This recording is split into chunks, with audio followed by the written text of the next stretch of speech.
Welcome back to Nobody's Muses. It's Rachel and Crystal. Hello, everybody. And we are excited to be here. We're ready to take this emotional roller coaster of a ride as we get ready to discuss track 9 of the Amazon original series Daisy Jones and the Six. If you are joining us for the first time, please go back and watch prior episodes or listen to prior podcasts to catch up with us. We would love that. Be sure you are following us on Instagram at Nobody's Muses. You can follow us on YouTube. Our podcast is there with video, or you can listen to us on wherever you enjoy your podcast. And also, don't forget, you can email us at Gmail. The email address is gmail at, no, it's nobody's muses at gmail.com. Talking is hard. Yes. Anyway, so we are back and we are excited to be here, and we're going to get going because we're going to try to keep this all at one episode, but we know we may have to break this up into two because there's a lot that happens in this episode, which is called Feels Like the First Time. I love that song. Debut from Foreigner, their very first single. I love Foreigner. Grew up really listening to Foreigner 4 on my sister's 8-track and her Chevelle. I don't know how many times we listened to that album. I mean, Foreigner there's 4 is like just, everything that you listen to, it's like a banger. And you know that yes. like you can remember that song and like that point in your life, and like you hearing like Jukebox Hero or something like that when you Yes. would go Friday nights to the roller rink and things like that. So great album, great Urgent. track. The Urgent is a very fun song to do a karaoke, and also, of course, their later hit, "I Want to Know What Love Is," which I usually consider that a moment when you've jumped the shark when you have a choir singing Yeah. with you. Lots of times it's not good. But anyway, I digress. Yes. Let's get going. We're going to do something a little bit different this week as we start off. So I'm going to let Crystal head us into this. Okay, so I decided this time to talk about and watch the Previously On, which I usually skip because I've been binging Totally. it. But, but I wanted to get fully immersed in that. So you get the Previously On, and it's Karen who narrates it. Usually it's a different person who says that every time. And it's a bunch of sound bites from the previous show. And I believe it's pretty much all from the episode before. So it's Nikki coming into the band saying, what I miss, and Eddie saying, who the fuck is that guy? And and Daisy going, that's my husband. Then you've got the soundbite of Billy going, it's going to be a long tour, so you can, step out if you don't want to do it. And her going, you dumb son of a bitch, there's no tour without me. And the whole time that's going on, there's just shots of people partying, and especially Daisy doing a lot of drugs. There's the press conference where the reporter says, why aren't you playing Look at Us Now? And Billy starts the whole, well, we wanted to make room for more songs. And Daisy says, that's not true. And then you see shots of them arguing, that big argument that they had last episode. And he says, you want me to believe that that's real, that you're happy. And that shows Daisy kind of look with Nikki, and she's having her detached sex. And then she says, I am happy, I am in love. And then we see a shot of Billy and Daisy at that party at the hotel looking at each other while Camila's there. And he goes, I know what it looks like when you're in love with somebody. And then you see Daisy pushing Billy, and then you see Camila and Billy together as a happy couple. And then Camila is talking to Eddie. You hear her voice saying, I was confused and I was hurt. And we see, from the several previous episodes where they hooked up at the pool party. And then we hear Karen saying, we've been screwing since the album sessions. And you guys were too up your own asses to notice. And we see shots of them doing it. And then we see Billy talking and saying she's never taken this much before. And we see lots of shots of Daisy just doing drugs. And also a letter from her mom, where she has that letter from her mom. And then with the last scene from this is Billy running to Daisy in the shower and Nikki saying, I can't be here. And so what really stood out to me was the sequence with Billy talking about love and being in love, because you see him and Daisy looking at each other at that party, and then you see him with Camila. So do we have two different versions of love here? Yeah, it's conflicted. Yeah. I feel like they were making a point though in the edit. Now, I don't know who edits and how much say the directors have on the previously on. I know a lot of times they don't have a lot of say in what goes on in the promos for shows, because but for this, I'm wondering how what the choices were there. But the choice to me and the way they did it makes me really feel like Billy.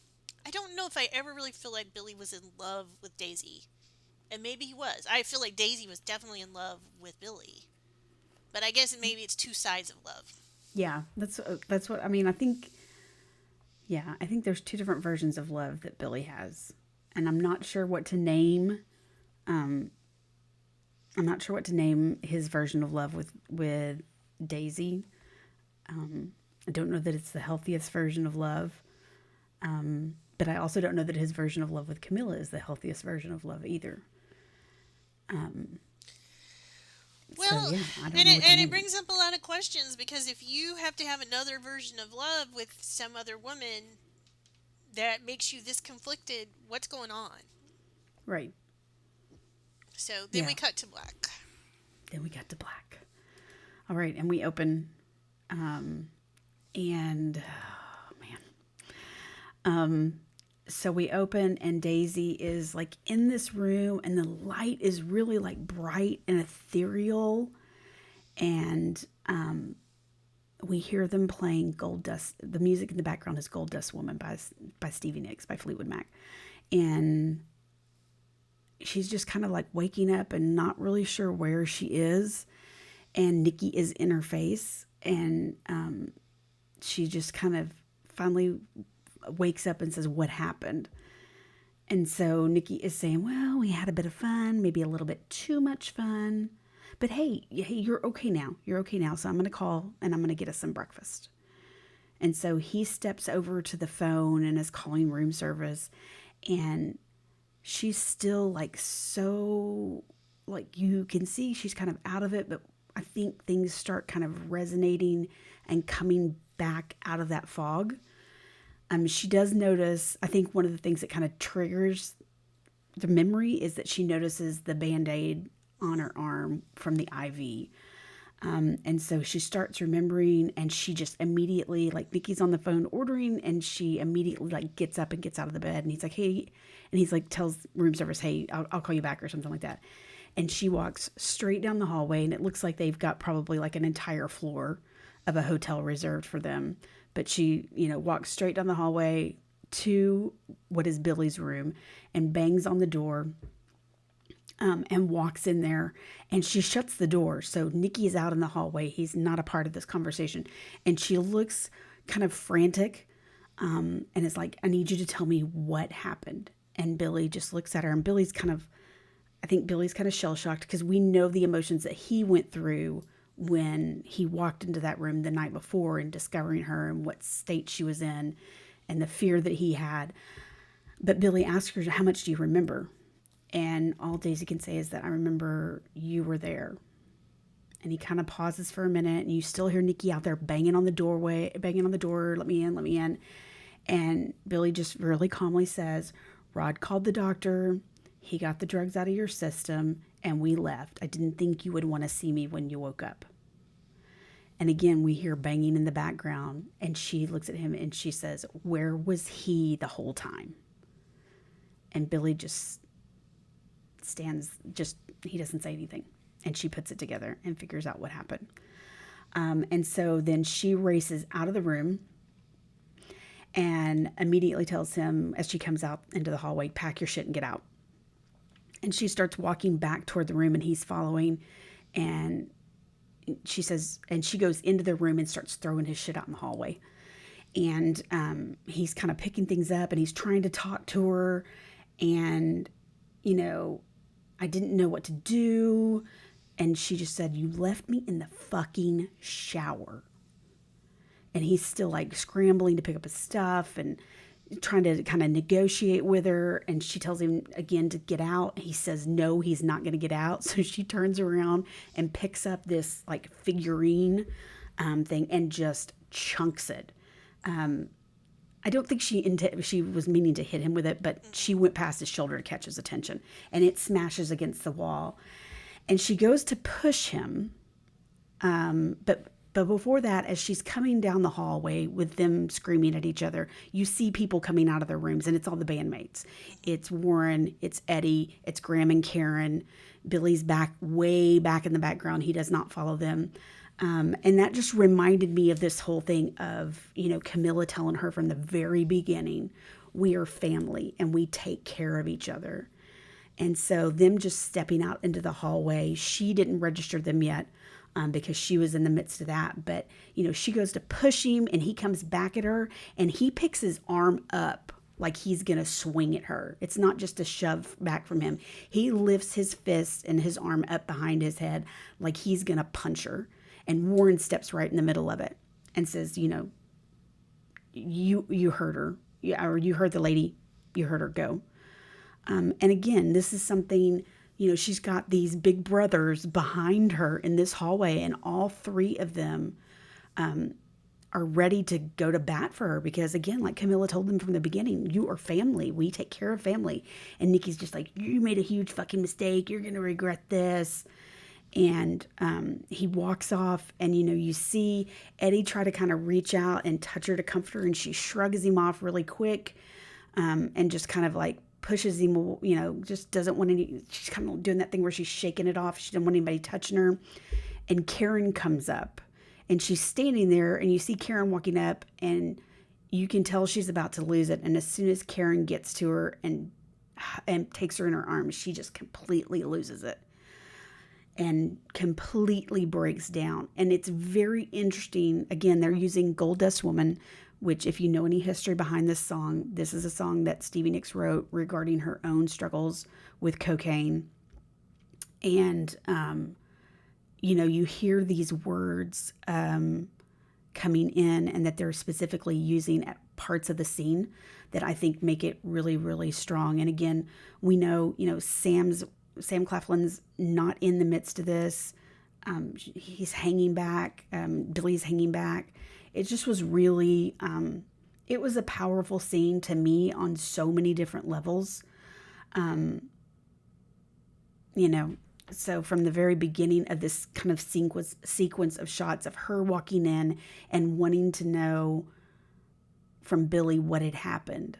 Even before that, her starting to remember what happened and then going into Billy's room. Just from there, this small sequence in the show, and I can't even tell you how long it lasted, was just, I think it laid the groundwork for how powerful this whole episode was going to be.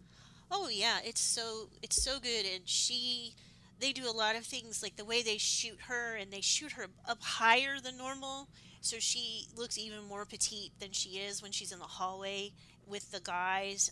And the point where whenever when she breaks down with Karen, and it's just so sad. I mean, I've cried every time, Mm-hmm. and Karen saying like the fact that Karen's the only person she really can trust, because honestly, look what men have done to her. Not that women have treated her that much better, but it's still it's better. I mean, Karen, she trusts. And Well, I that don't part think is there's there's no way to know, or there's no way for a man to understand that heartbreak like Daisy does, or like Karen does, because again, this is her husband. This is someone that she thought finally she had in her life that was going to be on her side. And I think she's seen glimpses of that fact that he wasn't really that person for her.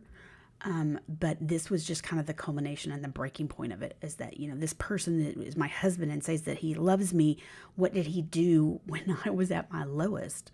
When I was literally dead, he walked out. Everybody else has walked out. Everybody else has walked out on her in her life. And she thought, finally, I had somebody that wasn't going to walk out on me. And he walked out. and I feel like this is a lot stronger than the way she leaves him in the book is the sort of the same thing happens, but she she, there's no one else is there when she decides to do this. She just, he has left her.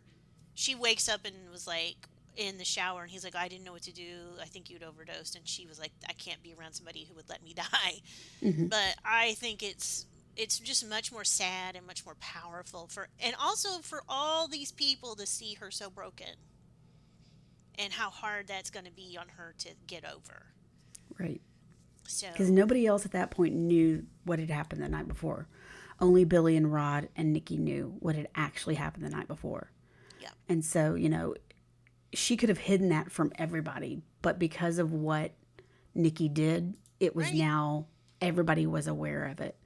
But the lyrics that they chose at certain spots of this, and you made a note of this, and I thought it was really good. This last part where she's standing in the hallway and the men are backing her up, the guys are backing her up, and she's finally had it with Nikki. It's the line from the song is, "Did she make you cry, make you break down, shatter your illusions of love? Is it over now? Do you know how to pick up the pieces and go home?" Yeah. And I think the she in this, for her, for Daisy, is Nikki. That he did all these things. He made her cry. He broke her down. He shattered what she thought was going to be love. And so now he's gone and she's going to have to pick herself up and keep going. Well, and it's also like when you read about the different interpretations that Stevie Nicks has of that song, because when she first wrote about it, she's like, "Oh, I'm just writing about the groupies and how they're all, sending me and Christine dirty looks. In '77, that was it. Oh, and it was about groupies. And then over time, she's admitted that gold dust is cocaine and things Mm-hmm. like that. Yeah, it's just perfect. Yeah, It's it just, was, and we've only just done the opening. I We haven't know. even, we haven't even started the show yet, and Yeah, we've already had a moment where I there's a mean, lot of emotions. yeah.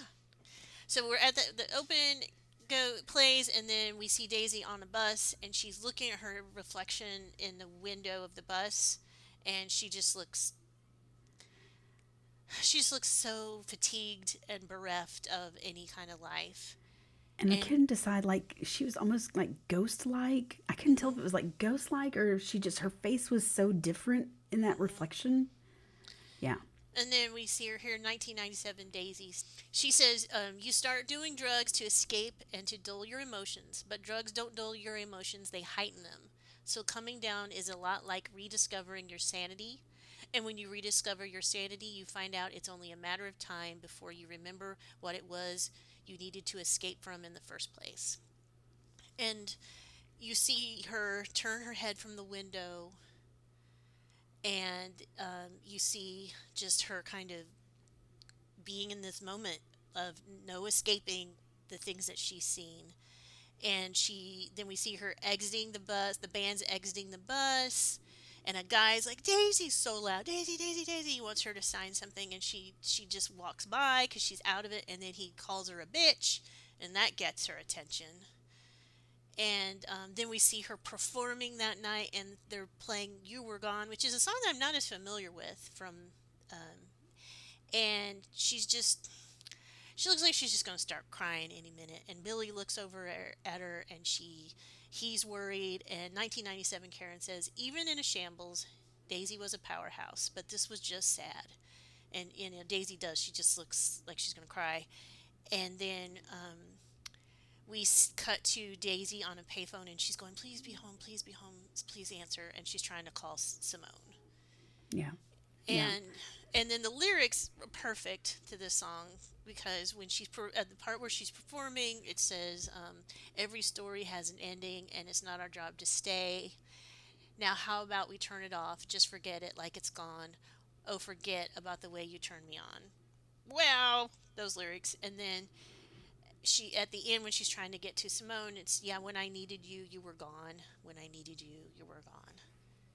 Yeah. So, Yeah. just This, just seeing her in that bus, like I said, I couldn't decide. Like, she was almost ghost looking, the reflection itself. mhm. Or kind of her skin was kind of smoothed out and she looked almost childlike, but then when she turned to face the camera, you just saw all the like the emptiness and the brokenness and the vulnerability.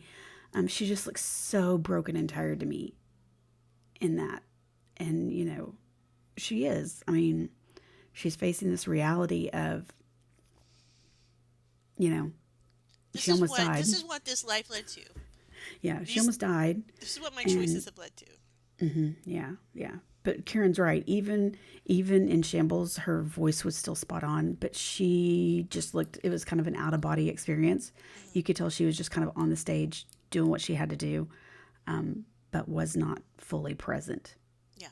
In her spirit wasn't fully present. Yeah.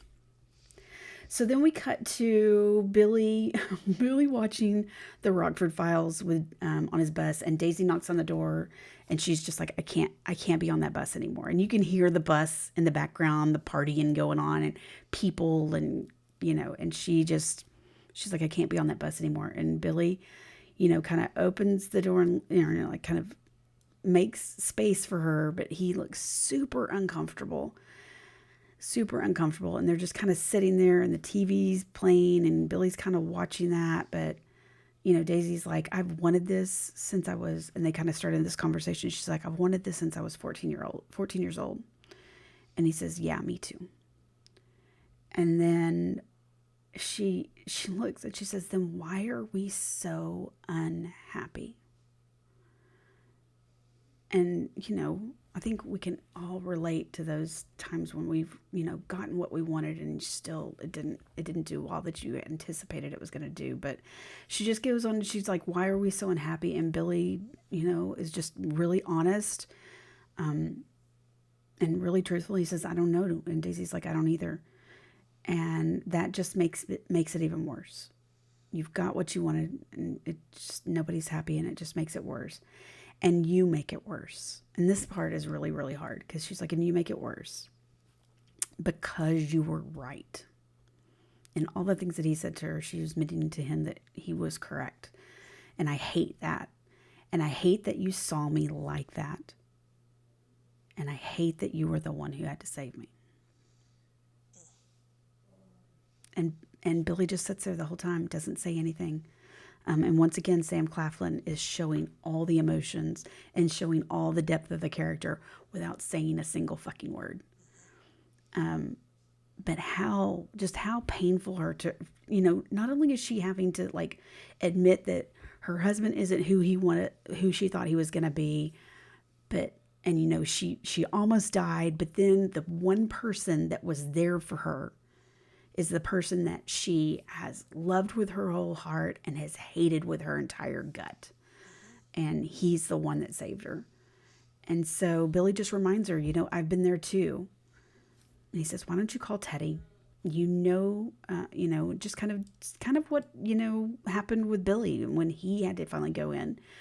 It was Teddy who took care of him. And so he makes a suggestion of, why don't you call Teddy? And she just kind of sits there and shakes her head. And he says, well, I'd take you. If you ever wanted to go, I'd take you. And she looks at him and she says, can I sleep here tonight? And he's super uncomfortable, you can tell. But he says, of course.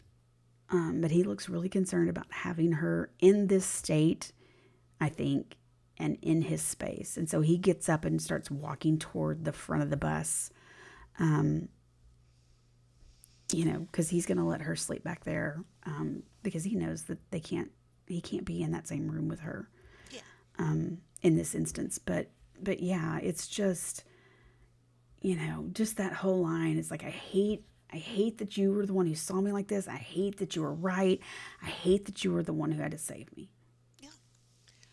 Well, because basically, since that moment, whenever they had this thing going, this connection. And since that moment when Jonah told her at the pool what Billy said, and then she just went on her drunken binge, and then Billy writes this song about her, and then she writes "Regret Me." They have been on this constant battle since then, and she's been on this constant battle of winning.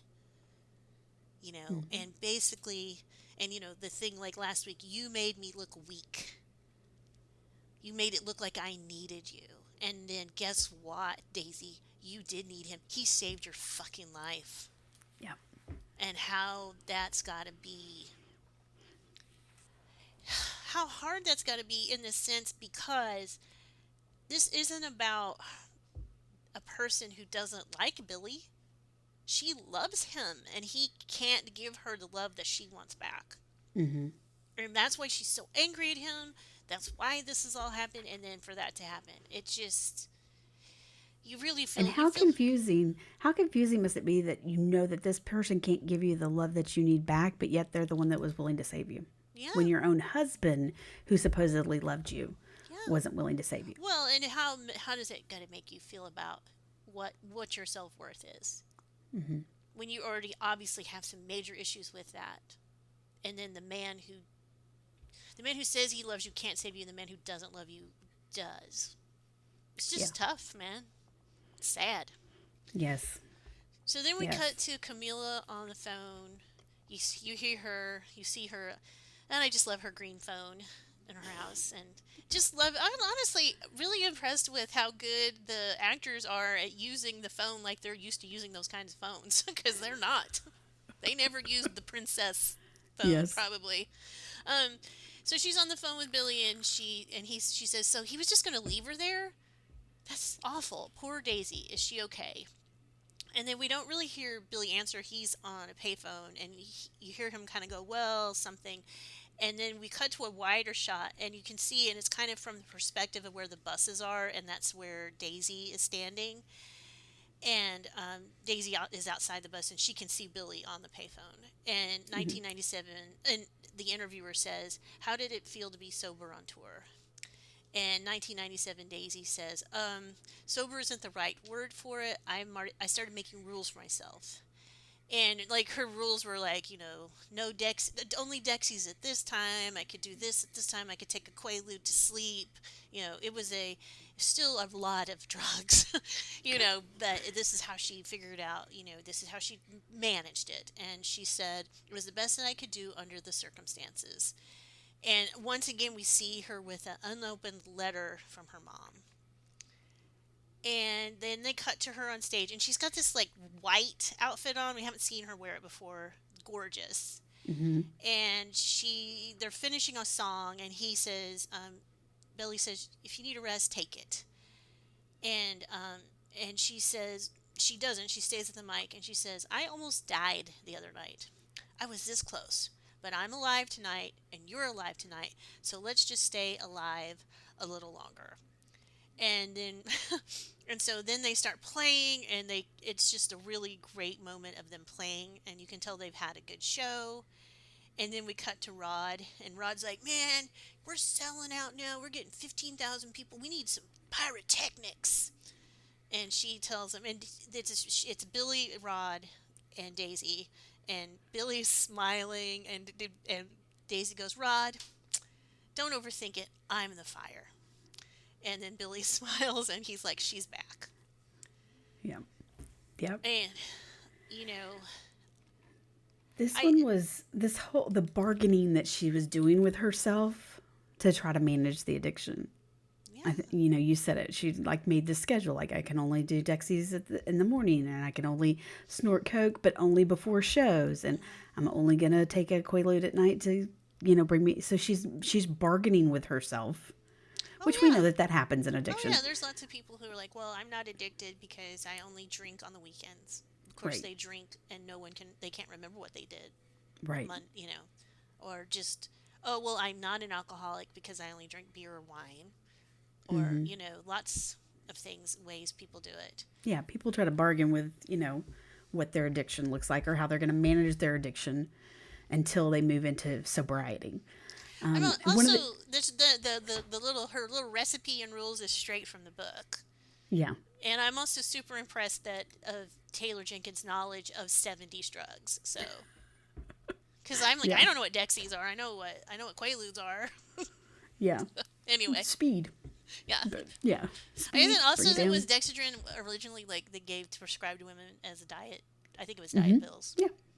Yeah. All the Yeah. things they've given women to make The us. other thing, the look on everybody's face, because that Yeah. moment where he tells her to take a rest and he kind of steps away from her, Mm-hmm. it looks like to go like maybe get a drink of water or something like that. But he steps back toward Eddie and the drum set, and she's out there in front of everybody on her own, and she goes into that, So let's just stay alive. She says, I almost died the other night, and you see them. They cut to people's faces, and they cut to Warren, and Warren is just like, what? And then they cut to Karen, and Karen looks really concerned. And then so you see the band's reaction to her making this admission in front of everybody. That was really, to me, a powerful set of shots there. Also, I kept trying to figure out if she was crying on stage or if that was just glitter catching light.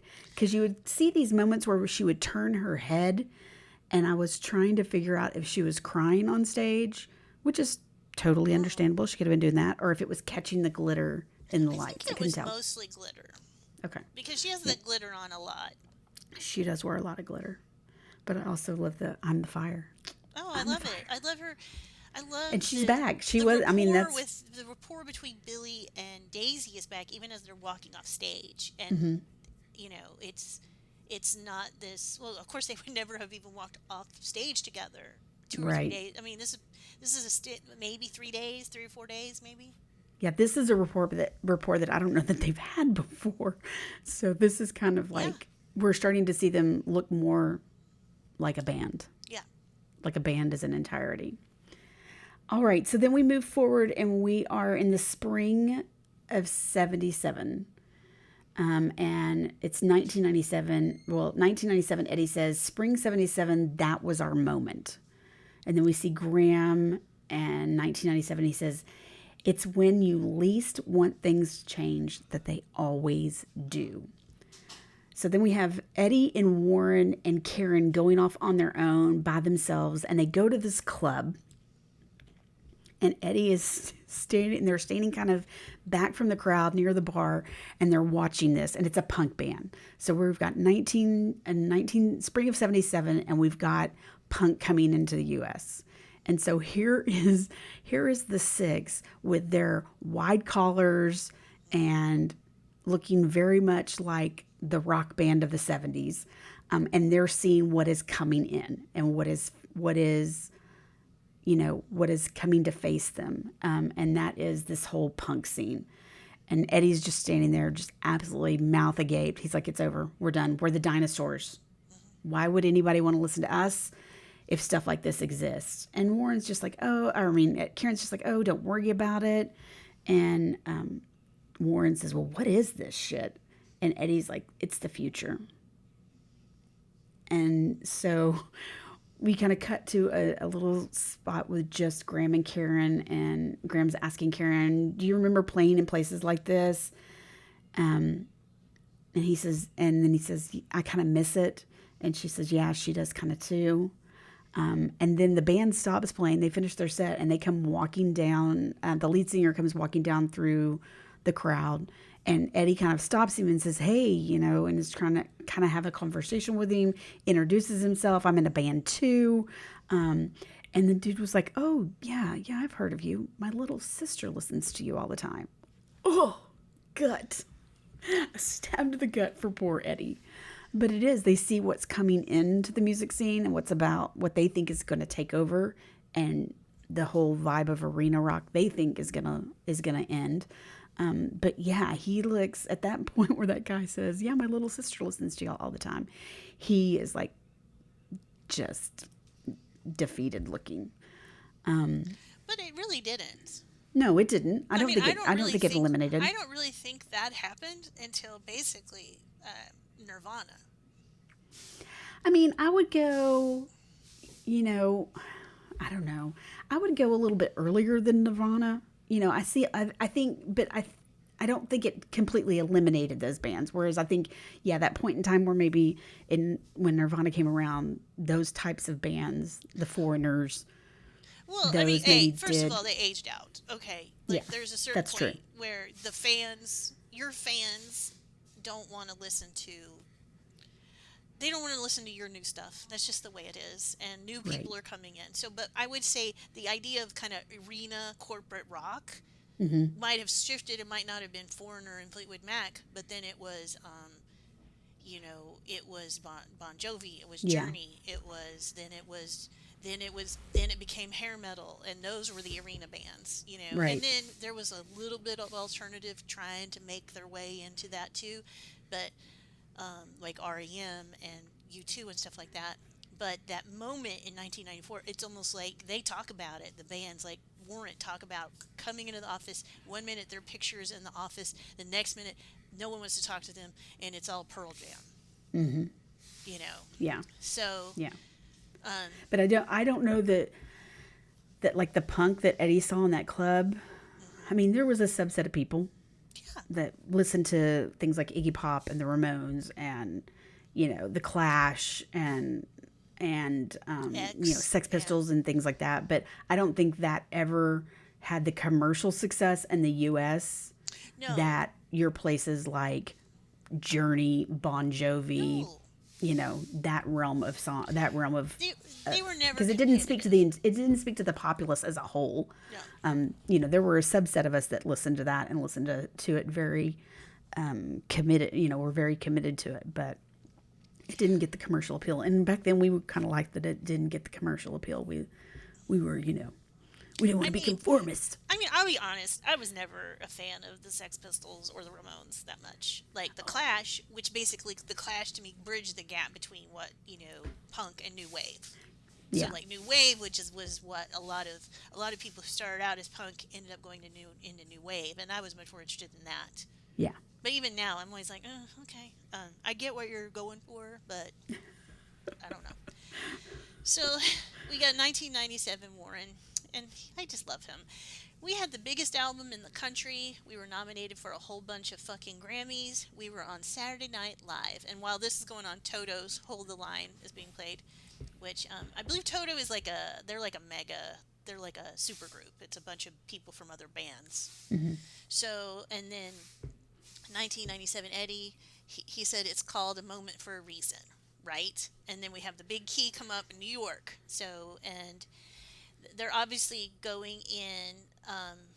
The bus is pulled up to the studios outside of 30 Rock, and they're walking in, and everybody's excited. There's a bunch of fans, and everybody looks happy. And then there's a little mom and a girl kind of standing backstage, like back outside behind the building. And what's the word? It's not They're backstage. standing behind. They're standing behind like the little Line. barricades. Yeah, they're in the Yes. line going into the building. But the mom and the daughter were like one of the last ones closest to the Yeah. building as they were And walking in. and the mom is like, "Oh, they get Daisy's attention. Daisy goes to talk to him, and they're like, "Oh, my little girl says she wants to be like you when she wants to be just like you when she grows up." And Daisy says something that's kind of sad. She says, "You need to dream bigger, She says, "Dream bigger, little bird." and you can be anything what you want to be." And then the whole band is signing autographs. I mean, Karen once again has got this cool floppy hat on and like a velvet jacket. She looks amazing. And then they walk into the green room, and there's Teddy, and they were like, we didn't know if you were gonna make it, and Daisy and Billy, and he's like, I wouldn't he said they say that, and Billy and Teddy says, I wouldn't miss this for the world. And then he asks Daisy, he's like, oh, is Simone gonna be here, because I know I'm supposed to meet her later, but I thought I'd catch up with her here. And she kind of yeah, I don't know, I gotta go. and he's kind of like he notes it, he knows her very well. And then we cut to Daisy in the dressing room, and she is digging through her purse, digging through everything, trying to find her pills. And she says, "I can't, I can't do without my pills." And Billy's like, "Yeah, you can." She's like, "Everything feels too real, and I can't do it." But she looks great. I gotta Well, say, and we see them sobriety walking. works well for Yeah, her, or semi sobriety. semi sobriety. Yeah, and we see them walking in, and like again, the fact that she and Billy walk in together Yes, and and find Teddy. It's like, okay, this is what the chemistry of the band should have been all along. Instead of all this fighting, we're now yes, at this place where we have this relationship, and we're functioning as a band. And so, yeah, to have them walk in together and have Billy get to see them together, I thought was really, again, we're at the point that we we're would really turning a rather be. corner. Maybe Yeah, there's, we're turning the yeah, corner for what we think is going to be the better. yes, But yeah, her that scene where she is just like in panic, and as somebody who suffers from anxiety, when there is something that you're trying to find and you cannot find it, yep, and for her it was drugs. But I mean, that level of panic when it's something that you really, really need at that moment, and you cannot find it. I could relate to that, like irrational, like kind of manic moment where she is just like, I can't do this, I can't do this, I cannot function without this. It's all too real. If I don't have this, I can't function in the real. yep. Um, I feel like I and wasn't sympathetic enough to people uh, when they're in those situations, and I'm much worked on that much more now because I'm always just like, I'll figure out something. Like, yeah, the minute I lose something, I'm like, can I go buy it and replace it? That's the first thing I think. Like, seriously, that's why I have doubles of lots of things because I've looked for it for a little bit, can't find it, order a new one, and I'm like, oh, there it is. yeah. Well, So, and I mean, for me, sometimes in those situations, um, I get where my anxiety's up, and like I will lash out at people mhm, and like be a real raging bitch, and it's not anything to do with them, or it's not anything to do with anger. It is just like I'm at here, mhm, and I know I need to be. If I find that, I'll be back down. I will yeah, never be on key right. with everybody else, but that moment, if I don't find that thing, yeah, the level of panic that she had, and then there comes in Billy, and he's really super calm and collected, and he's, no, you're gonna be fine. We can do Yeah. this without this, and yeah, so they get ready, and here we go. We cut to a scene that looks like the SNL studios, which you and I didn't get to walk on the set, but we got to kind of look Hmm. when we were up in New York, and took a tour of 30 Rock. But you see what we know all to be the typical set, and Lisa Crown, who is an actress of the time, is standing down, and she goes, "Ladies and gentlemen, my new favorite band, Daisy Jones and the Six." And it does exactly what we know it to do, having grown up watching SNL. And she steps to the side, and they show the stage, and you see the audience, and the way that they're set up is just like you would see at an SNL taping. And then they start in, and they're playing, and they kick off, and they play Aurora. And she looks super scared and a little disoriented as things are starting. And at first, she's like just singing the words. It looks like she's kind of robotic and just singing the words. But as things progress, we start seeing her getting into the moment, and getting into the here and the now. And just a side note, I don't, I'm going to assume it's on all streaming services, but I know for sure on Spotify, they released a Aurora Deluxe, and it has this recording of them on SNL Oh, cool. performing Aurora. So it's got that deluxe version has a whole bunch of different tracks on there, and alternative versions of songs that were used throughout the course. But yeah, this SNL version of Aurora is on there. So Teddy is watching them from backstage. I did not catch this the first time I watched it. Oh, that he was He looking sweaty. he was looking super sweaty, and I did not notice that the first time I watched it. But we see him standing backstage, and he's looking a little sweaty. And then we see it cut to Simone. We hadn't seen Simone in a bit, but we cut to Simone, and Simone is obviously in a dressing room. She's got a little color TV on the table, and she is watching the performance. And the performance continues to play in the background as Kenneth walks in. And he has finally got her record deal, for her to be able to sign. And so she's excited. She like takes the contract from him. He hands her a pen, and she turns around to bend over to sign it on the desk. And he says, "Oh, but wait a minute. There's one thing that we should probably talk about." And you just kind of see her face fall. But then we go back into the SNL, and they're still in the midst of this. And I love Warren in the scene because they kind of get to that quiet part, and he's up standing behind his drum set, and he's just, man, he's all into it. Lavorne in the scene, but they're finishing up Aurora and their performance, and you know, Daisy's boots, Daisy's boots in this scene are so incredibly authentic and spot on.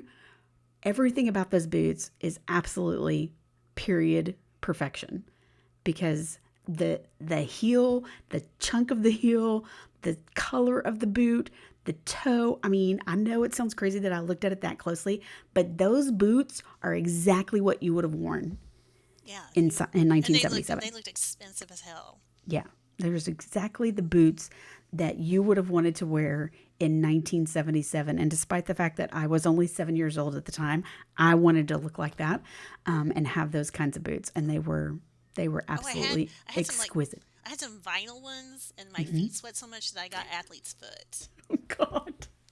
I mean, I had some boots. They weren't They high didn't have heels. I was 7, so they didn't have a heel on them. But my older sister, now she would have some boots like that that had a heel on Yeah, them. my sister too. Oh, And I had, totally. and well, cause I wanted to look like Pandauber, Morgan Mindy. So I had my boots. I had like these brown gauchos, Oh God, I love the and gauchos. then they had like a little bib, so they could be like an overall or not. And I Versatile. think that's why I still like aprons and bibs now. I don't know. Anyway, But yeah, I mean, her look, the whole look was good. Everybody's look was really good, but something about those boots just yeah. like set me off. I absolutely loved them. But yeah, the performance was great. I know that you and I have talked previously, because we've heard some things, like we've had TikToks posted where they were getting back together to rehearse, and you're wondering what's happening. And I think we were talking about a potential SNL appearance. We know now that's not going to happen, because of the writer's strike. So I don't know if that was planned, or maybe some Yeah. kind of special show. I don't know. But yeah, it was a really good performance. And again, I go, one of the things that I thought about as I was rewatching it again was, what was going on in Daisy's mind as she was out there performing, and she was, for what we can assume, was fairly sober, Yeah. and what it was to be out there on that stage, to be completely aware and in the moment, what that must have felt like. It was probably extremely scary, but also very exciting. Yeah. I don't She know, did it. but she did it. She didn't fall apart. Nope. So then, well, and I would say the speed of the show is speeding up. We're cutting between our different storylines quicker again. A lot quicker. It reminds me a lot of episode 3 in some ways, where things started kind of moving faster. And we cut to Simone in the back of a car with Bernie. They're obviously in the middle of a conversation, and it wasn't. We're getting the thing that basically this guy told her that she can't be with Bernie if she wants to have this record deal. And Simone's like, look, it's no problem. They just don't want any rumors. And Bernie's like, but they aren't rumors. It's because it's true. And she goes, they won't want me going on the road with you. They won't want me anywhere near you. And she goes, and Simone's like, well, we can figure that out later. And she goes, no, you won't be able to get out of this if you sign this contract. She's like, this is when you make the choice. You can tell them to go to hell. And Simone says, but this is what I've always wanted. And Bernie says, and here I thought I was. And well, crap. Team Bernie. I mean, I what mean, do you do in that situation when this is something that you have worked for and wanted all of your life?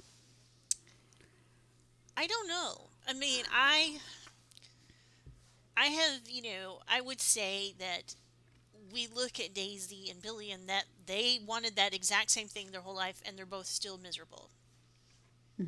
Especially Daisy. I think Billy has moments of joy because he has Camila, he has Julia. But I do think he's still conflicted, obviously, or we wouldn't even be having this show. Um, but I don't know. And I don't know if that's something I would be willing to, especially I'm 28, 29. I think you think then, oh, things can work out. I've already put this much into it. This is something I've always wanted. I just don't know. I can see both sides of it.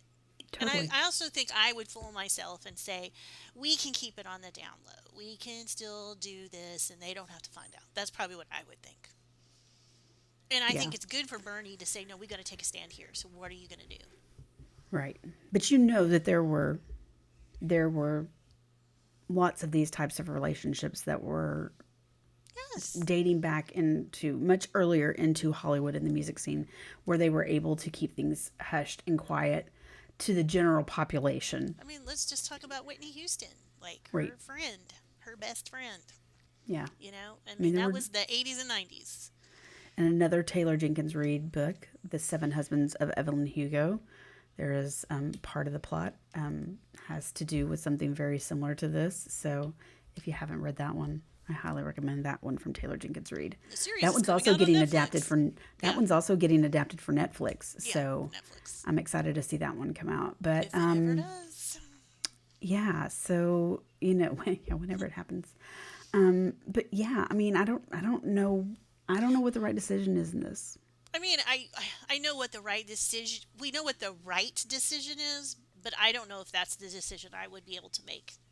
Right. I don't. I mean, I'd probably take a lot stronger character maybe than I have at that point if I was at that point in my life. And especially at that age, Yeah, at you that know, age. I mean, it's late different for mid us. to late 20s. I think at that age you think, oh, I'll find somebody else, or there's things in it's different. Yeah. Yeah. So then we cut to the cast, and they're at the party after the taping of the show, and everybody's having a great time and celebrating, and Warren and Eddie are sitting there talking, and Warren excuses himself and heads over to go talk to Lisa Crown. I just love this. Go talk to Lisa Crown, and he's like, a lot of guys are intimidated by funny women. And she's like, oh. And he's like, but me, I actually think it's really hot. I think it's a turn on. And she looks at him and says, well, you know what I think is a turn on for me? Drummers and rock bands. And Warren immediately laughs it off. oh, oh, you mean that, right? You're serious Are you about this. joking? You're not joking. So this quick interaction between Warren, and Lisa, it's lovely. It's nice to see Warren getting his happiness. Um, Well, here's other thing. Here's two things though. I would say, um, oh Warren, aren't you so great? Because you like the whole men being intimidated by funny women. I'm like, yeah, that's kind of a weak ass line. well, I mean, but it's true, but it's also just kind of like, be impressed with me because I'm not a misogynist.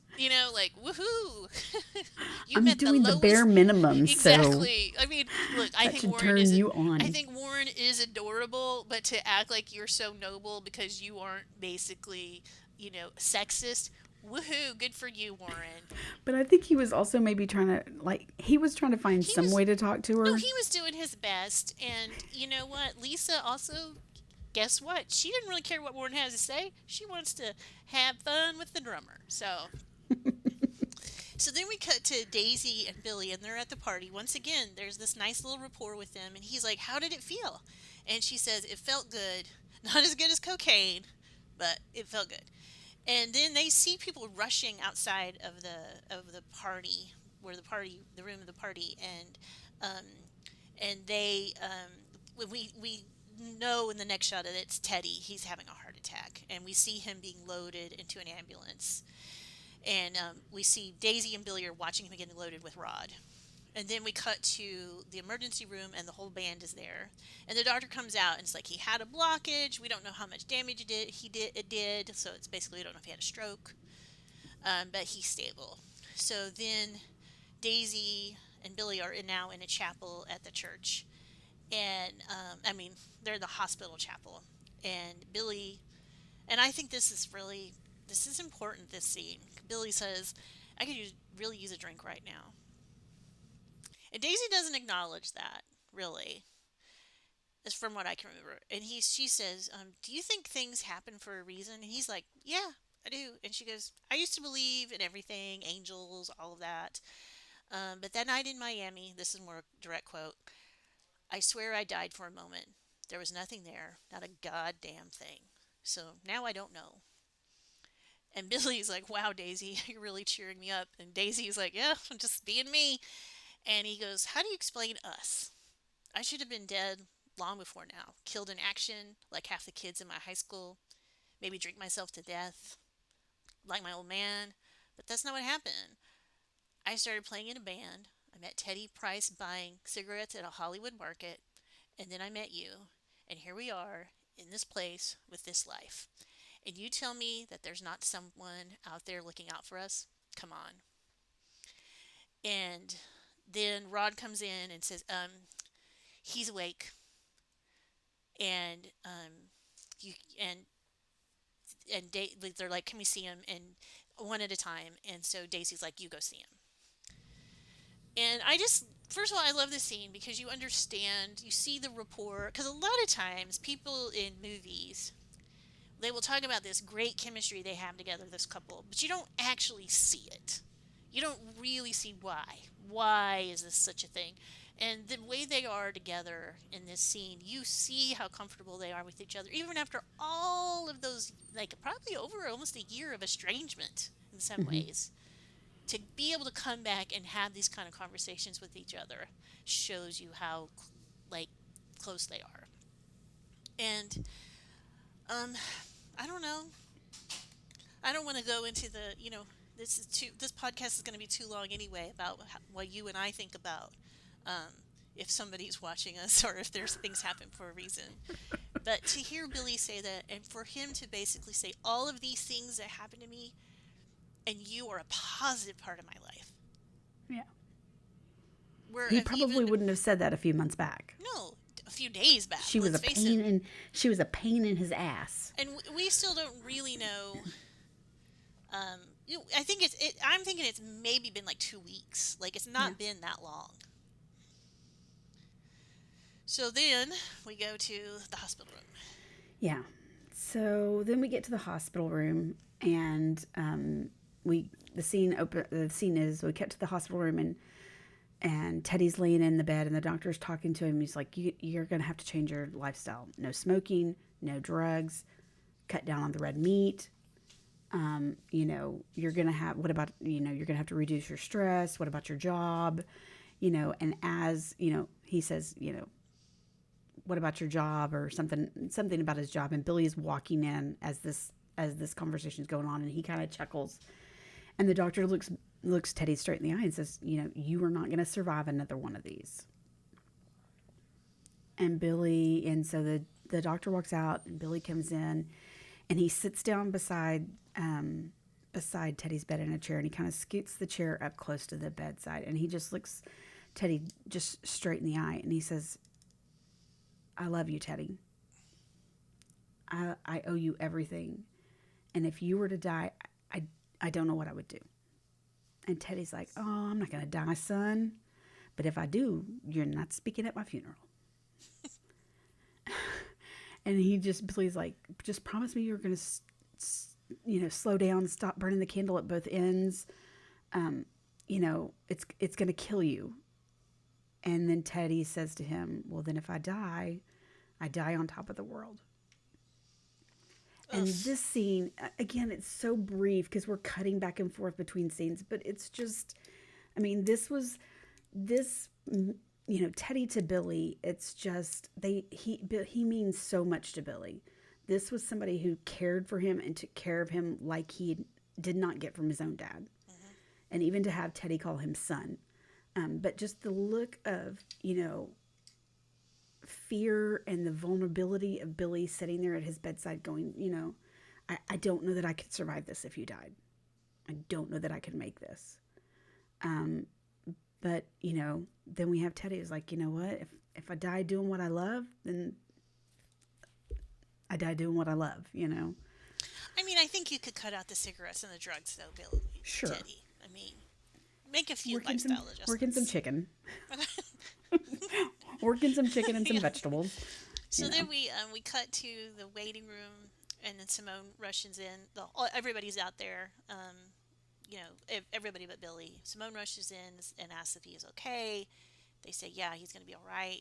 And then she's so relieved. And then we cut to Simone and Daisy are somewhere off to the side, some other wing of the hospital, talking.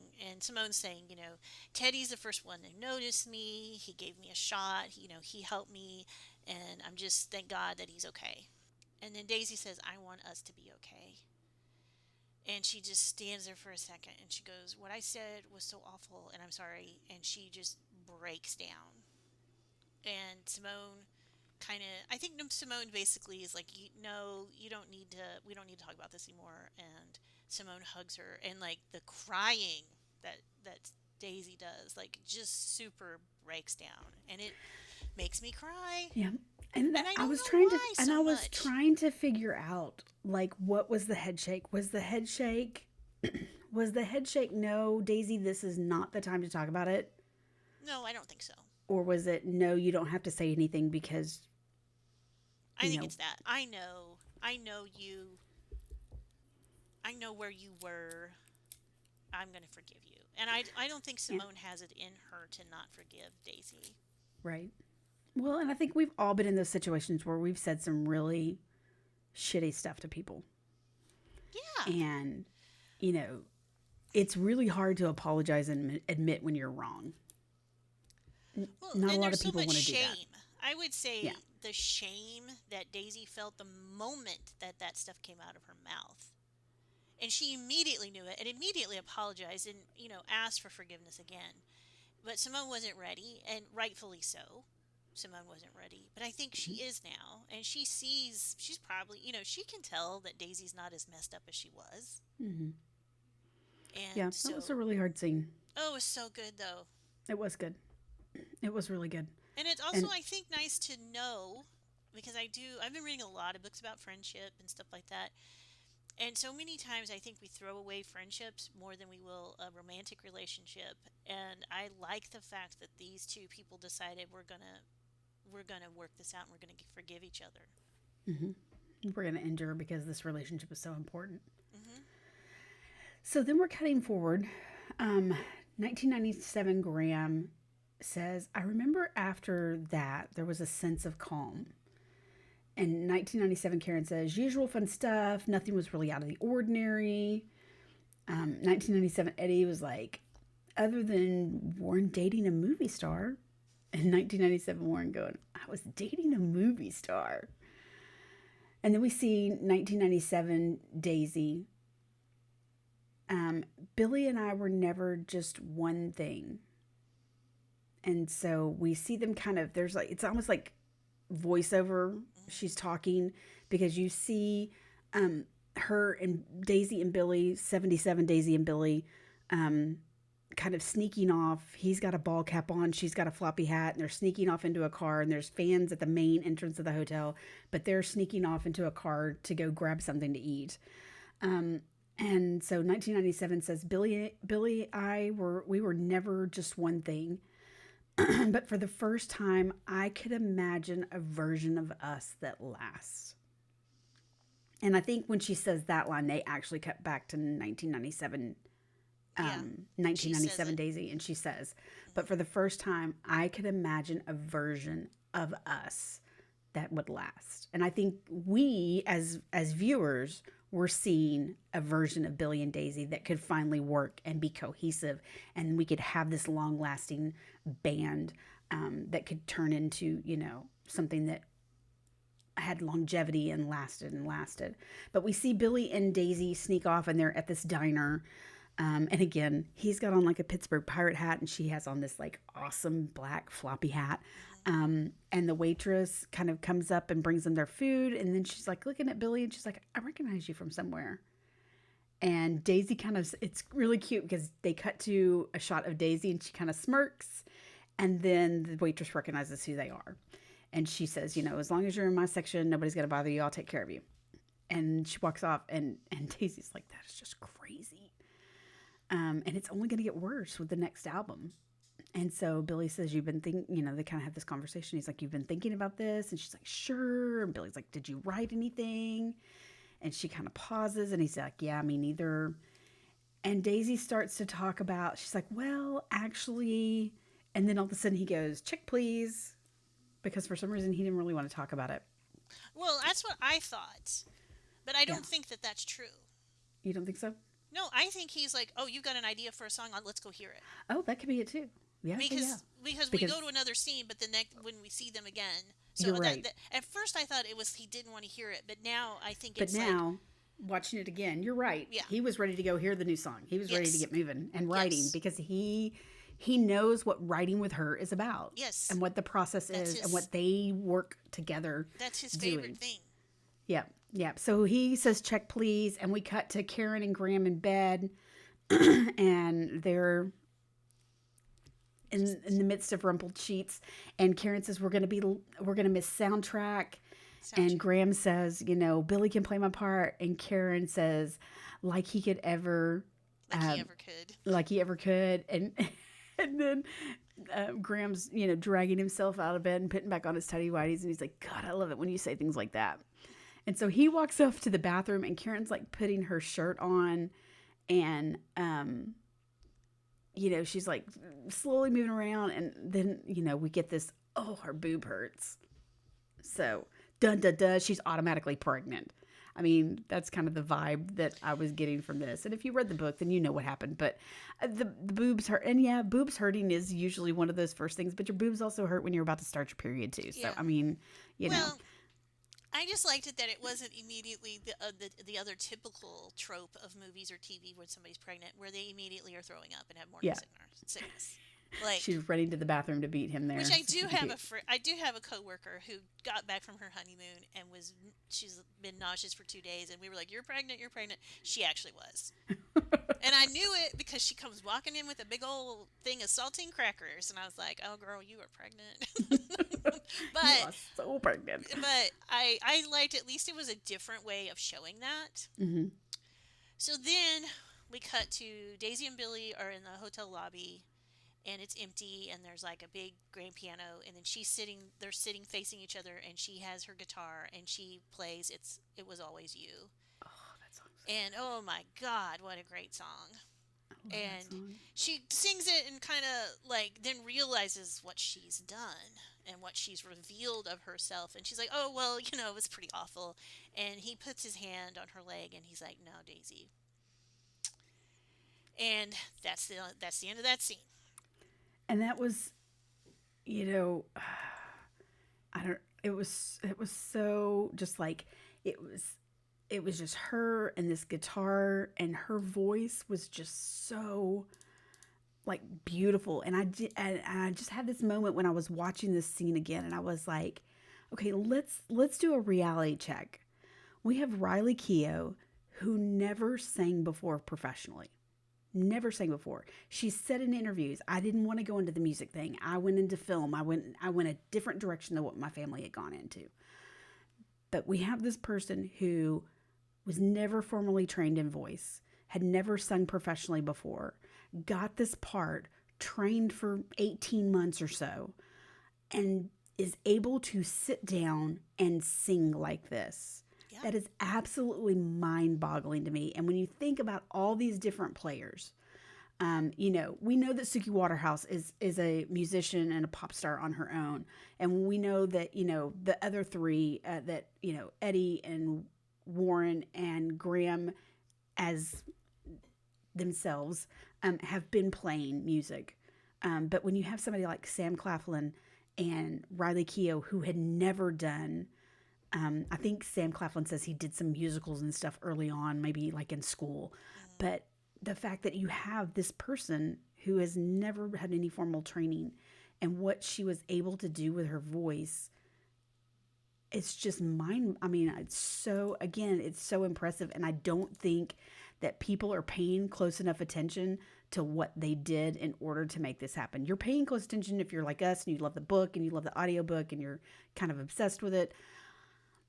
But I don't think the general public has paid enough attention to know just how incredibly talented these people are that did the show and what they had to do to get there. Yeah. It But was I do just it was think beautiful. it. I mean, I'm surprised as many people I know who've watched it and talked about it. I actually thought it would just kind of like a lot of Amazon series, especially, kind of just come in and go away. Hmm. I feel like Amazon is terrible at promoting their stuff. And so I feel like that this actually has hit more things and more people I know have talked about it than I expected. So, but she's amazing, Yeah. and just the lyrics. I mean, once again, these are so good because it's just about. I mean, it's about her and Billy. I mean, and I love Um, this line, and feelings never went away. We hid them under plastic. I'll say, I know my mind, but overlook the workings of my heart. I blew it bad this time. I'm disappearing back to the start. I I was mean, just reading that verse isn't it as I had clicked amazing? over. I clicked open the link to look at that, and it's even. I mean, from the start of it, don't ask a question. Don't question what ought to be. I'm a slave to attraction. Feeling never went away. I mean, Yes. just this whole song. There's just so many beautiful lines that I'm trying to figure out. Was like she knew what she wrote this song about. She knew what she wrote this song about. And so for her to be willing to go ahead and share this with Billy and for him to be able to hear all of these emotions from her, And not run um, away. yeah, and not run away. And not run away. So then we have that scene, and we hear um, interviewer talking to Graham, and she says, "Can you tell me about what happened in Boston?" And 1997 Graham says, "Did Karen tell you? Because it's not my place to say anything, really." And interviewer, "She told me." And then Graham's like, "I need some water." And he gets up. Mm-hmm. And then we're back. We show this, back to the 70s, and we see Graham and Karen in the bedroom, and she's obviously told him that she's pregnant, and he's happy. And it's like, I don't know if I've ever been so happy. And of course, he is not reading the room because she is not Mm-mm. happy. Nope. And then he says, "We can make this work. We can get a new keyboardist." And Karen says, "Well, I'm not quitting the band to raise a baby, are you? I never wanted this. You know that." And then Graham says, "You didn't want this either." And he's talking about their relationship. So can we take some time and think about it? And then 1997, Graham shows up. He says, "The next day we went home." And then 1997, Karen says, "Fucking Pittsburgh."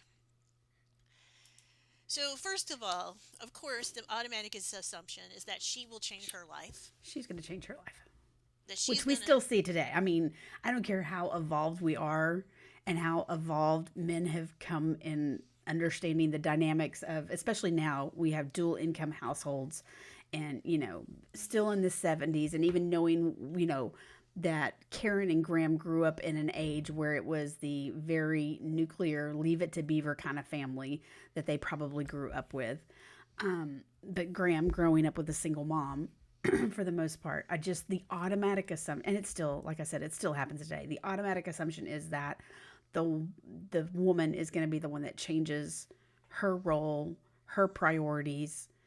And sometimes you are willing to do that because that's what you want. But for Like Camila. Karen, that Camila was wanted to do yeah, that. Camila was willing to do that. that was not what Karen wanted. But No. Graham made the assumption that she was going to make this change and do everything to make this work, and he was going to get to live the rock star life. Yeah. And, I mean, in the book, it's way more. It's way. Their argument is much more intense. And Mm-hmm. Graham is, well, our baby, and things like that. And I think that I feel like this whole time in the book and in the movie, Graham wants Karen to fit, like he loves her and is attracted to her and all these things, but he wants her to fit into a certain mold that she's never going to fit into. And that's kind of why she can never fully love him, because deep down he doesn't really fully love Karen. He wants a version of Karen Yeah. that he sees. Like, oh, eventually you're going to change your mind about this because you changed your mind about me. Well, because he's seen Camilla. Yeah, and but I do think the line that really gets me is the fact he's like, "Well, you changed your mind about me, so you'll probably change your mind about this." Yeah. So, oof, Oof. It was not. I've said a lot along the way that I'm Team Graham, but this was not his finest moment at no. all. No. I mean, he's So better in the TV show than he is in the book. yes, In the book, this is true. but well, we can talk about some of that stuff later too. Yes. So we cut to a private jet landing in Pittsburgh. They've gone home. and we see the band coming out of this private jet.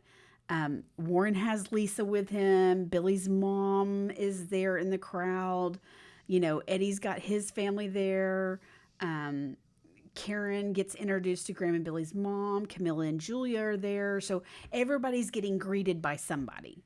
Everybody has somebody there. And then you see Daisy is the last one kind of off the plane, and she's standing there and she's seeing this hometown crowd, which it wasn't super huge, and you know that a lot of it was family, but Daisy is seeing this hometown crowd and she does not have anybody there to greet her. Mhm. But in comes Mrs. Dunn, and Mrs. Dunn and Camilla are standing there, and Mrs. Dunn grabs onto Daisy and hugs her, and it takes Daisy a little bit by surprise, but yeah, to walk out there and not have a familiar face, it was going home for everybody but Daisy. That wasn't Well, home for her.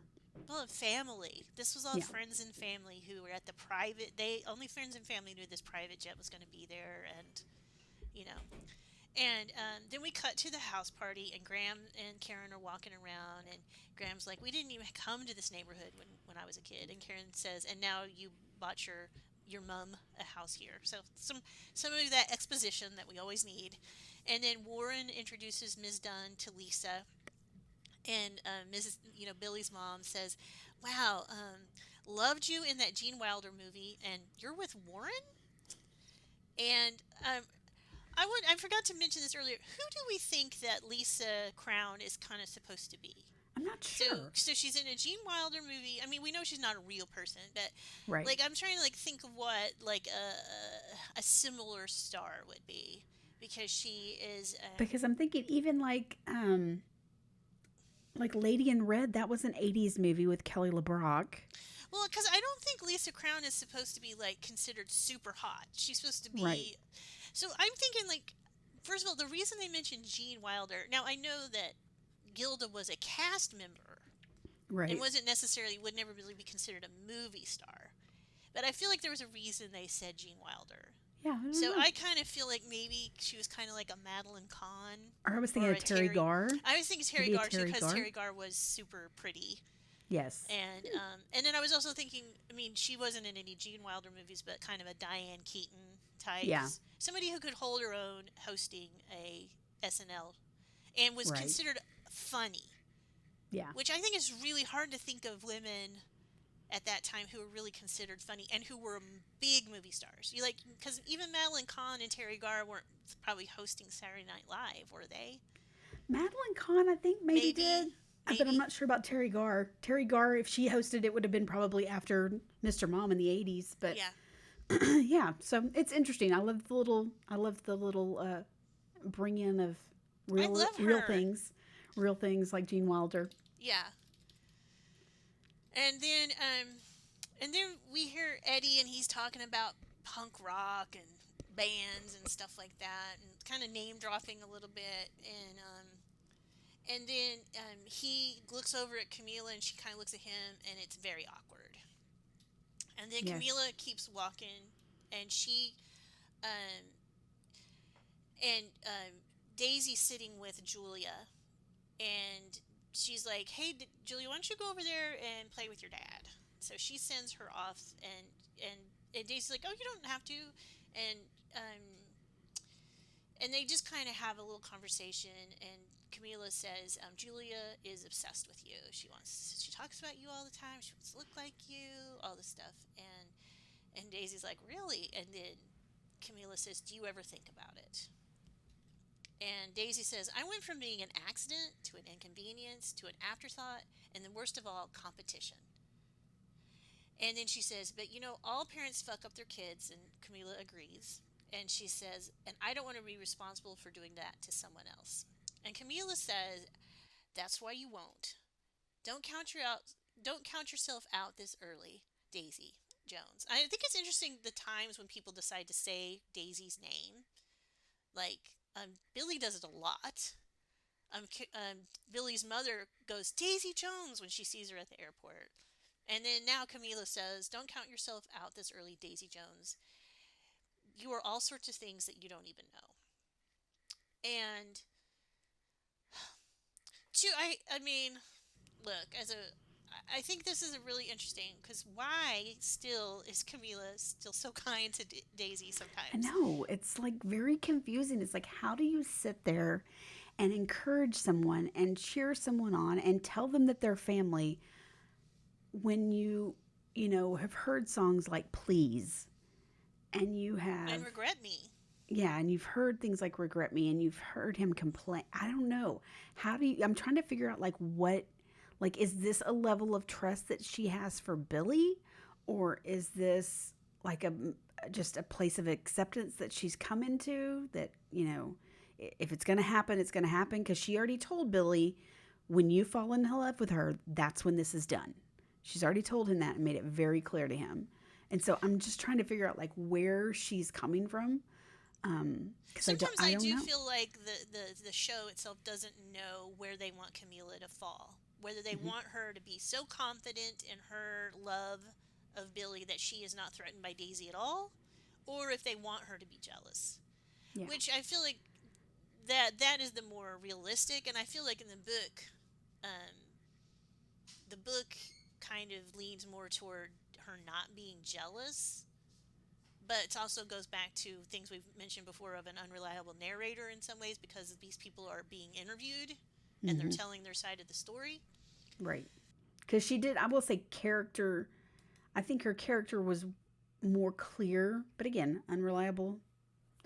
I think her character was more clear in the book than it is in the show. So, yeah. And I think that I think that Camilla is a really good person. And she sees that Daisy is a very broken person. And I don't think there's any way, no matter how she feels about Daisy's connection with Billy, I don't think that there's any way she could ever not say kind things to her and want the best for Daisy. She said it more than she made a bargain with herself when she decided back at that party, and she says we wouldn't have this house, we wouldn't have this things if it wasn't for you. And Mm-hmm. for her, it was worth it, no matter what. But and I think that's where it comes from more than anything is that Camila is just a very kind person. And so a kind person is going to say those things, but then also they also are still going to feel jealous sometimes. Mm-hmm. I mean, and in that moment when you're sitting there with this person who is outside of all these things and you've got your husband right there showing his love to the child that you had together, it's very easy um to say those things to Daisy. Mm-hmm. To feel confident. Hmm. Yeah, to feel confident. And yeah. Yeah. So we're still at the party, and oh, they bring back Chuck. Oh, Chuck. Chuck, who left us early on, um, after they bought that awesome van, that left them early on to go to dental school. And so Chuck is there and he's talking to him, and he was like, but I have something that y'all don't have. I have financial security. I mean, after you guys like pay taxes and split the money, you can't be making that much money. And they just all kind of sit there quietly and don't really say anything and kind of awkwardly change the subject. And they cut to 1997 Chuck, who's sitting there in this chair, doesn't say anything, but just throws his head back like, oh my God, I can't believe I fucking said that. I can't believe I quit the band. Yeah, my Um, notes were no words, all regret. no words, all regret. So then we cut back to Camilla. Yeah, This we did talk about exchange this. annoyed the shit out of me. So I'm just gonna say Yeah, that. I'm gonna this come let's in here talk with a about this bias of scene. this is fucking bullshit and I didn't believe anything about this. So cut to Camilla and she's walking up to the house and Karen is walking out. And Karen obviously looks very distraught. She's upset about something. And Camilla looks at her with very genuine concern in her eyes. It was very genuine. But she tilts her head and she's kind of looking at her, trying to figure out.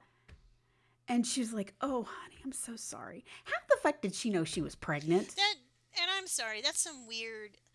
I have And a maybe they lot of cut a problems. scene out. I don't know. But that was some fucking. Here's my biggest issue with this episode and kind of with the show in general because we never hear Karen say I'm pregnant. Mm-hmm. And we never hear the word abortion. And guess what? Karen was pregnant and she had an abortion. We barely in the book they talk a lot about this, and they talk about her having a baby and her not wanting to keep the baby. That is not said here. Right. And look,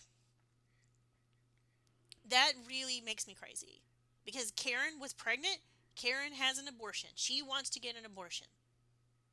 Like they're dancing around this like it's 1950s and Lucy's having to say she's expecting.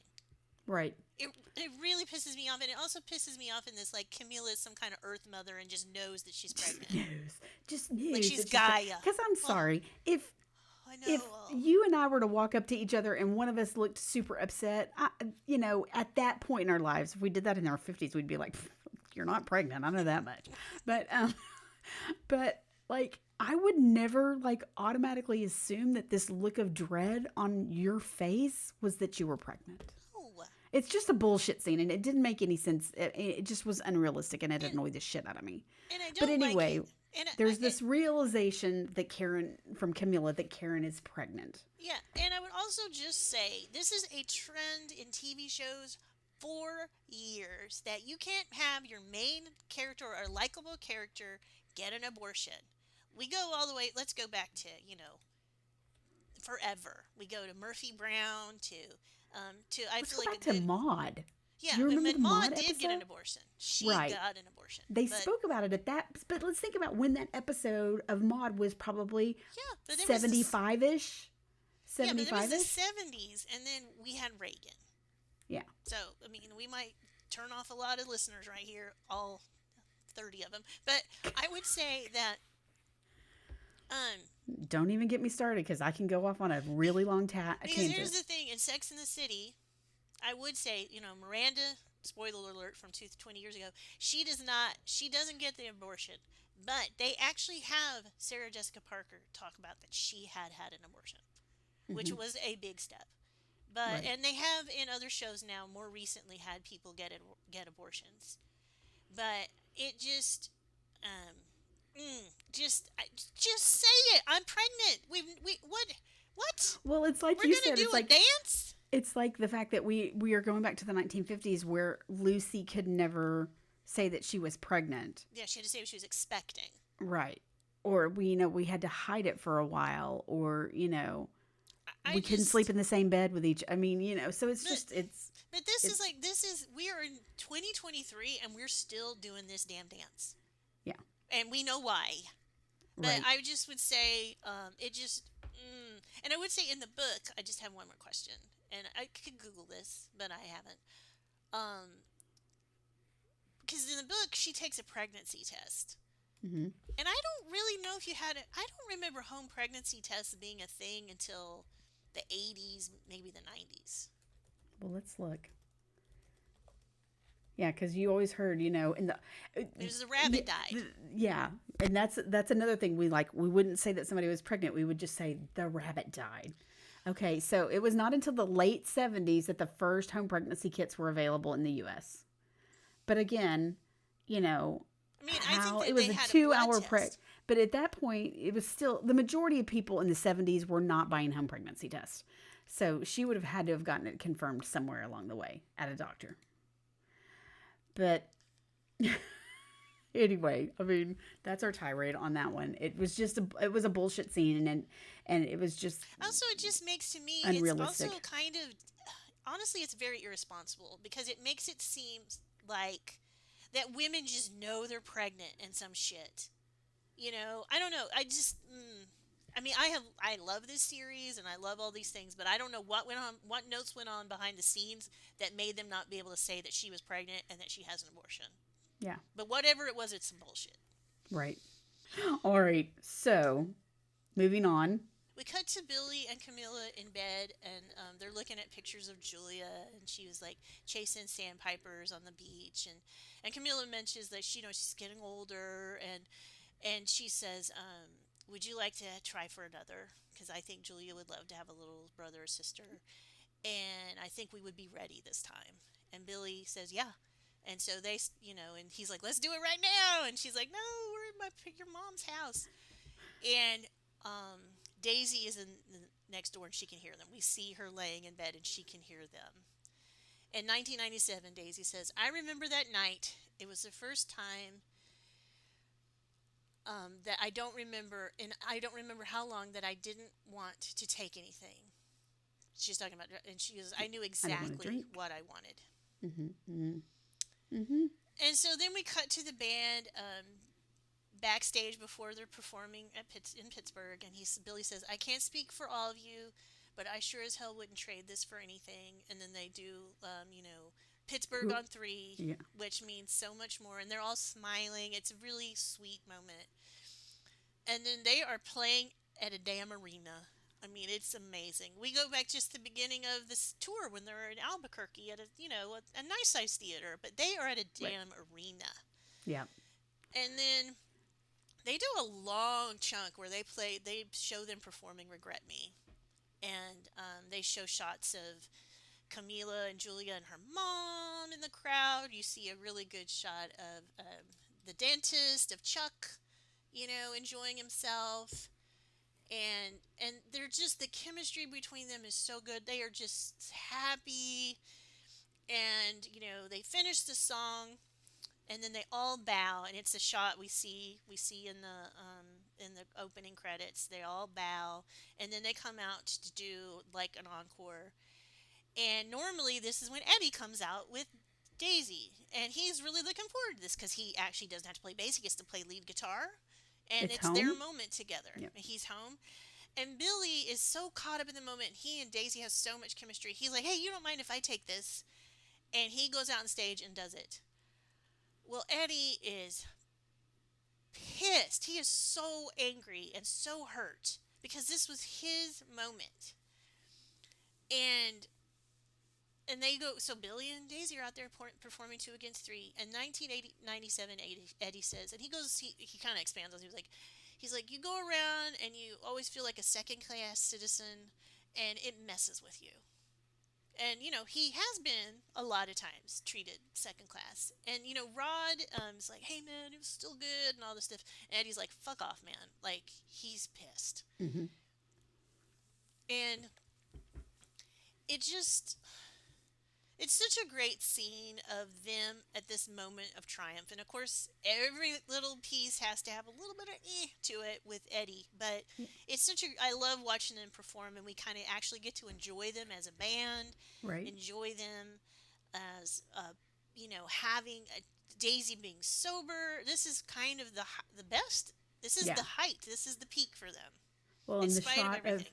the shot of them playing in an arena, it looked and it reminded me a lot of what we have around here. We have Tarrant County has their own arena, Yeah. and Dallas has their own arena. And before and going back in time, and again, this won't make any sense unless you're from this area, but before there was Reunion Arena and ultimately the American Airlines Center, and these big epic sports arenas, we had these smaller arenas, one in Fort Worth, downtown Fort Worth, one in downtown Dallas, and there were other places that they played, Longhorn Ballroom and Bronco Bowl. But that shot of that crowd reminded me very much of going to see somebody play at some place like Tarrant County Convention Center or Dallas County Convention Center. So those were some happy memories. And I was thinking about like what was a hometown or a Texas or maybe that obsolete band that nobody got that you were into, and then they did hit it and make it big. And so getting the opportunity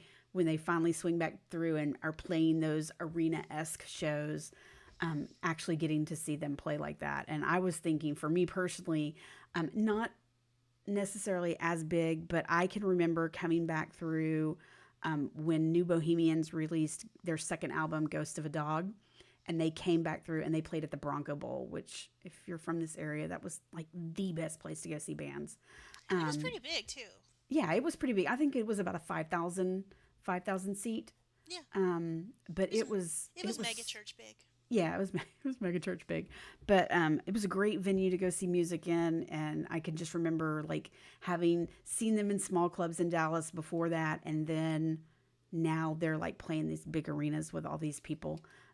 There was also, I think you and I at times would have this like protective thing about bands, like we liked them first, and now all you bandwagoners are coming in and joining in on the fun, and you're just not as cool as us because we've been here since the beginning. So back off. At least Yeah, we definitely we a would have little those bit of moments. that, but We would hey. we would have those moments. Anything else you want to say about this section? Yeah, no, I was just again, just it was great to see them, doing their thing. I felt bad for Eddie because he looked. There was like a moment of hurt. There was a moment that turned into anger, and it just, it sucked. I mean, I get where Billy was again hyped up and excited, and it was hometown, but it was also Eddie's hometown. And again, Well, we it have just goes to it's one of my favorite TV shows in the whole world is Mad Men. And there's a line that Don Draper says to one of the guys who basically is like, "I don't think of you at all." Because the guy was like, all the stuff we do for you, and, da, da, da, da. And Don Draper's like, "I don't think of you at all." And that's basically where Eddie is. Billy is so caught up in his whole thing, he doesn't even think of that it would hurt Eddie's feelings. no, And because honestly does not care. no, probably not, probably not. So Eddie's upset. Billy and Daisy are out on stage and they're playing 2 against 3, and we see kind of Graham and Karen walking behind stage as they're still out there playing. Graham asks Karen if she's okay. Yeah, I'm just really, really tired. I think I'm going to go back to the hotel. I just need some rest. Okay, I'll come with you. No, you go ahead and stay at your mom's. I'm going to go back to the hotel and get some rest. And, as we're hearing these lyrics for 2 against 3, we see a cut to, Teddy at home, and he's trying to make himself a healthy shake, and he's looking pretty down. And then we cut forward to 1997, and Billy says, there's the right thing to do, and there's the right thing to do for yourself. They're almost never the same thing, and there's the problem. And we cut back to, Karen. I think there's like a scene where, again, we see Teddy kind of with his back looking out on his pool in the vast LA skyline. And then we cut to what appears to be the next morning, and Karen and Camilla are headed to the clinic. And that point, the lyrics are, again, we're hearing 2 against 3, and the lyrics are, it seems you have a choice to make. The shell is white and yours to break. All I need is a promise I can keep to myself. And they're going, and she goes into the clinic, and then we cut back, and we're still again hearing 2 against 3, and we cut back to Simone. Okay, and she's in her apartment with Bernie in New York, and she's packing up her suitcase, and Bernie's sitting on the couch and looking incredibly sad. And, again, that's a hard decision to make. It's like what you've always worked for, but then you also have this relationship, and I don't know, you're just like, why can't they have both, But, Yeah. It's not yeah, fair. this was just this. It's not fair. It's not fair. Let them have both. But Well, it's that's the also hopeless. they're bringing all these threads together. It's a Mm-hmm. really good job, Yeah, it honestly, is. of bringing all these different stories kind of together. Yeah, Um, with one song yeah, and really a short that sequence. really, really does a good job. So we're at the Dunn house the next morning because I guess Daisy's staying there. I'm telling you, I wouldn't want to stay at somebody's house. I want to stay in a hotel. And they're at the house doing a crossword. We don't know where Camille is. I mean, we do, but they Right. don't. And she says, she's like, oh, they're laughing with each other, and she says, I have a vision of us 20 years from now, just laughing and being silly. And Billy says, I think we will be together in 20 years, writing songs, doing all this stuff. And she's like, no, we should be together. And then she goes, I shouldn't have said that. Yeah. And then Billy, they stand up. She stands like, I shouldn't have said that. And they stand up, and Billy says, I want that too. But she's my wife. I'm never going to leave her. This is what's supposed to be. And he kind of think about what we could do. We could write together. We could feel the highs and lows. We could write 10 more albums. Think about all we could do. Isn't this enough? And then we hear the door slam, and it's Camila coming in. Wow, what a scene. Is he trying to convince himself as he's saying this? As he's saying, I want that too, but she's my wife, and I'm never going to leave her. This is what it's supposed to be. We can feel the highs. We can feel the lows. We can write 10 more albums. We could do all of this. Isn't that enough? Is he talking to No. him? Is he trying to convince himself, or is he trying to convince Yes. Daisy that this is enough? what they I have right think now, this great chemistry that they have right now. They're getting along, they're friendly with each other. Is he convincing Daisy that this is enough, this is all they need, or is he convincing himself? Because I think he's trying to convince himself that this is all that he needs. I don't know. I think I think this would be a great deal for Billy. Mm-hmm. I mean, this is the bargain that Billy has set himself back to that day they were at the beach when she says, "I've never felt like this before. Neither have I." And then he says, "I love writing music with you." He has made this bargain in his mind of how they are together from the beginning, and always it's just about the music with us. We have this great chemistry. We're great friends. We're everything because of music. Yeah. Even though those other times when he goes, "I know what you look like when you're in love." I can't And it's believe he would also, say that. I want, when she says we should be together, and he says, I want that too. I How do know, you say that? I How do you don't know. fucking say that And when then you if I, supposedly love your wife? well, and I'm also like, well, thanks a lot, because you made a commitment. Now you're stuck with Camilla your whole life. What the hell, dude? Well, and Like, he did. He implied that. He's like, she's my wife and I'm never going to leave her. yes, Because he not, has this sense of duty and obligation. I I don't know, don't want to or be does, or married to. I don't want to be married to somebody who feels a sense and an obligation to stay with me. If you don't want to be with me, bounce, dude. It's fine. well, and I to will. be I will like, recover. and to not say, "I love Camilla. I have feelings for you, but I love Camilla. The love we have is something that's stronger than the love I have for you." Hmm. To say no, he tries to make some kind of bargain so he can have both. Yep. Yep. And I think, I mean, and then so that's it. We see Camilla, Camilla You shuts the hear door. Camilla. You hear the You don't door see her, slam. You hear the but door we know. slam. And I think she goes, "Oh, hey, Camilla." She turns around, and then we cut to the private plane. Private planes are always where interesting things happen, and for rock stars. And we see Warren saying goodbye to Lisa. "I'm gonna marry that woman," and because they're all like, "She's great," and he's like, "I'm gonna marry her." And then Karen is like, got grandma, he's hugging on her, but he doesn't know what's happened. And She Karen's seems real tired and looking just, yeah, upset, yeah. clearly. And then we see Camila remembering. We see her sitting, and then we get a flashback to her remembering what she saw. What she walked in on. And she saw them having that conversation, very intimate looking. Forehead to forehead. Yes, Forehead to very intimate. forehead having this conversation. And she sees that, and then she slams the door so that they know that she's there. And he looks over her and he says, "Hey, I love you." And she doesn't say anything, but she, holds out her hand. Mm-hmm. And then we hear Rod say, "Next up, Chicago, Illinois." Well, we all know what that means because we've heard it. We've heard the line. This is Chicago, Soldier Field. This is going to be the last performance. And then we see this kind of nice build, and it's Seed of Evil by the band, a punk band. My husband's one of his favorite bands in television. And we see close-ups of Daisy looking. Daisy's looking kind of like, I don't know, not upset Because really. Billy looks from the front of the plane back to her, and she's Hmm. sitting in this, she's sitting in her chair, and she's just kind of looking at him. So you see that, and then you see Eddie looking not happy. You see Mm-mm. Karen not happy, and you see Camilla looking, you know, pretty upset, and you Mm-hmm. see Billy. So you see all the people, Yep. and it's just a great way to end an episode. And there we And go. I mean, here's the thing. There have been some articles that have talked about Camila that they don't think they like that Camila is jealous. How could she not be jealous? How could you not be a little upset? It would be unrealistic. Once again, we've talked about it before, for her not to be upset. I think she has kind feelings for Daisy and understands that. But you see that scene, you see those two together. There's Mm-hmm. no way that you're not going to be upset. No. No, And there's no way. I don't care how confident you are in your marriage. I don't care how confident you are in your spouse. If you see a connection of your spouse having with someone else that they do not have with you, there is going to be feelings. especially if they don't talk to you about it.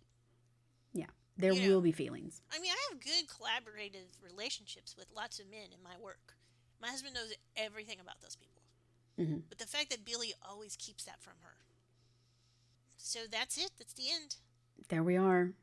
That So is the closeout of track 9. track 10, be ready, y'all. We didn't. Yeah. I didn't cry this episode, so we're in good shape. You didn't cry watching it, or you didn't cry when we I recorded? didn't cry recording. I thought I Yeah. might. Didn't cry. I'm proud of myself. Because when I talk about it, I kind of teared up a couple of times. But Yeah. But this was, yeah. This um, was, yeah. thanks again, everyone who's commented. Just really love hearing from everyone. And we did officially, which isn't that big of a deal probably to a lot of people, that we did officially reach 250 views. Nice. Yeah, I think Look that's at us.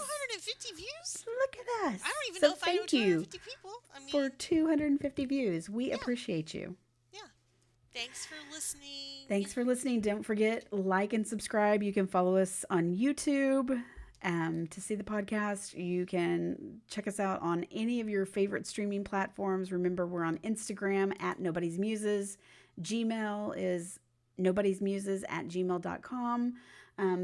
Reach out, leave comments. We love to hear from you. Share this with your friends. If you want to go back and listen to prior episodes to get ready for next week. But we will be back next week for track 10. We're going to close out the album.